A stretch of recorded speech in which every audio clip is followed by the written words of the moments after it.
Magandang hapon po mga kapatid, no? Katatapos lang po nating bumoto dito sa Santa Quiteria Elementary School dito sa Caloocan South. No? Ako ay dito nakarehistro sa Barangay 162 at ako ay residente rin dito. Dito rin ako graduate na elementary. No? At dito ako laging bumoboto. Tapos ko lang bumoto, ayan.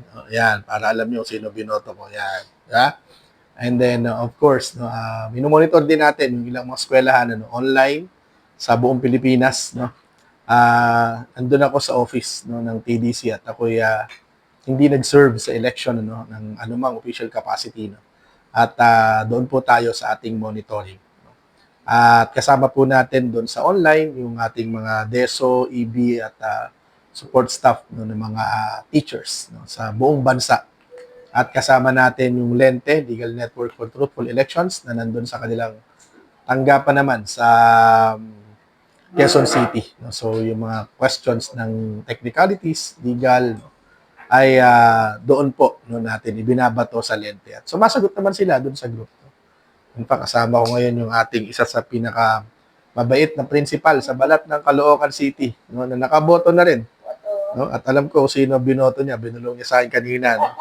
Kasi tayo mga botante sa Pilipinas, ay pwede natin ipagsabi kung sino binoto natin sa mga kaibigan. No? Hindi naman tayo mga cardinal no, na merong secrecy talaga. No?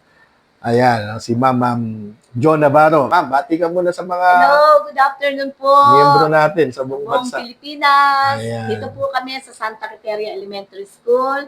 Maayos naman po ang botohan dito at controlled naman ang mga crowd natin. Kaya ang masasabi ko, may congratulations sa amin. Opo. Maayos po. Actually, yes. No, Actually, wala pa akong isang minuto na bumoto. Siyempre, alam ko na kung sino iboboto ko, no? Kahit walang kodigo. Pinakamatagal pa nga yung pag-feed ng balota doon sa ACM na medyo tumagal kasi binabasa pa. Diba? Akala ko nga hindi babasahin dahil nalaglag ko yung pen. Tapos naguhitan, maliit lang. No? Pero binasa pa rin. No? So, yung ibang na-encounter ng mga kapatid natin sa buong bansa, no, yung iba daw yung lumabas dun sa kanilang binoto, no?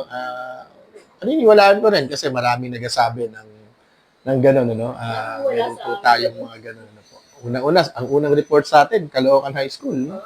Meron din sa Palawan, no? Meron din sa Bulacan, po. So, may mga ganyan po. Hopefully ay mga isolated cases yung mga gano'n. So, sige, yun lang. At maraming salamat sa inyo, mga kapatid, no? Balik na ako sa office, no? Nagluto na yata ng pansit yung mga kasama ho natin na teacher. Ma'am, salamat po ha. Nandiyan ba si Master Hurley? Master Hurley? Oo. Master Hurley ha. Huwag mo akong ayain ngayon dahil di kurban pa. Diba? Masisira ang buhay ko sa'yo. Joke lang.